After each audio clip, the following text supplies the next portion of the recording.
કથાના સમાપન પ્રસંગે પોથીયાત્રાનું ભવ્ય આયોજન। જાલોદ તાલુકાના લીંબડીનગરમાં સપ્તાહજી ભાગવત કથાના સમાપન પ્રસંગે પવિત્ર પોથીયાત્રાનું આયોજન કરવામાં આવ્યું હતું।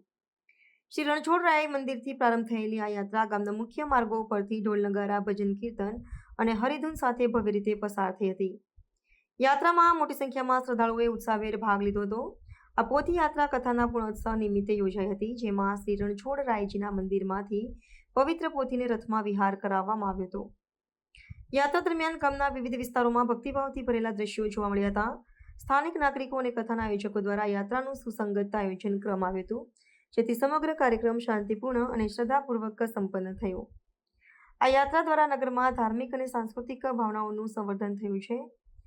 ગ્રામજનોમાં યાત્રા અંગે આનંદ અને ગૌરવની લાગણી જોવા મળી હતી। આયોજકો દ્વારા આગામી સમયમાં પણ આવા ધાર્મિક કાર્યક્રમોનું આયોજન કરવાની ઈચ્છા વ્યક્ત કરવામાં આવી છે, જેથી સમાજમાં સકારાત્મક અને સંસ્કારનો પ્રવાહ જળવાઈ રહે।